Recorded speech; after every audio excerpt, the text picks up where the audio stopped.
made before you begin to communicate your value.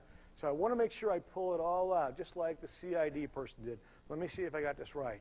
You've been to 3 different schools. It's been concerning because you really want to transition program back, but you're not getting that. It's crucial to you as a family to have that because you want to assimilate your child back in to the, quote, normal environment. And from your understanding, that's the vehicle that you've got to employ. Is that right? Yes, you get it. Al, where's my value on a 1 to 10? Hopefully a 10. Now I'm going to say, let me share with you what we do.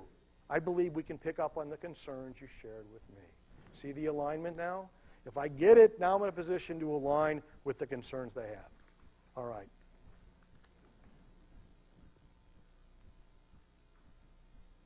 All right. We're going to practice that after the break. I want to talk generally about some other ethical factor outer core opportunities. Intro letter. Anybody here frustrated because your intro letters all look alike? Are they seen to look alike? Are you rebuffed because your intro letters don't work?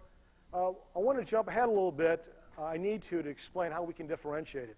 But I want to jump ahead to something called a testimonial.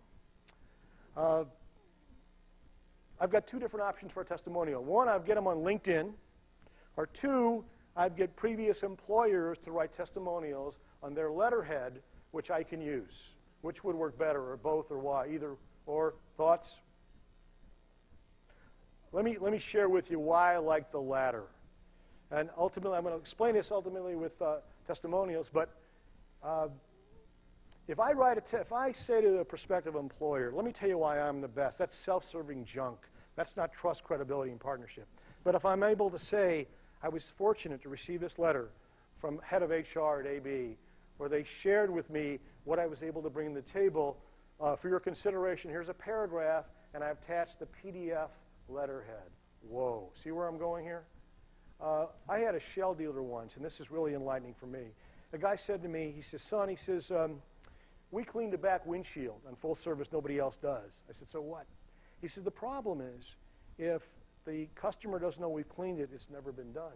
He says, let me tell you how I teach my guys how to clean the back windshield. And he goes over to a table. He said, let's assume this is the back of the car, driver's side. You've got your squeegee in your right hand, or I guess we're this way, yeah. Squeegee in your, which way would, yeah, in your right hand. You got your hand on the back of the car.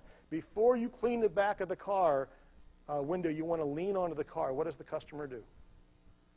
Turns around, and you're smiling, cleaning the car. I've done this with PhD scientists at DuPont that do molecular modeling. What are you doing to push on the back of the car to let them know you're a player? Now, it's not in your face stuff. It's not, look at me, I've got 12 prizes. It's a subtle little, I'm the player. That's where those testimonial letters, they work wonders.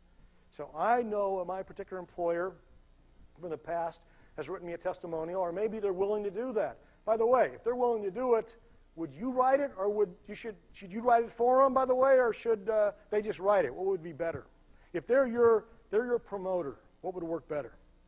Well, let me explain from my experience. I would get a client, I would say, would you provide a testimonial? You bet. Dear Fred, did a great job last week, sincerely. Nothing. It doesn't mean anything. So what I now do, would it be okay with you? Now, again, they're my promoters, otherwise I wouldn't ask them. If I jot some thoughts down for your consideration, you know what the response is? You bet it. It's going to save me some what? Time. And invariably, it comes back, maybe a couple tweaks, but now it's positioned as a vehicle for me to push on the back of the car. So now I've got my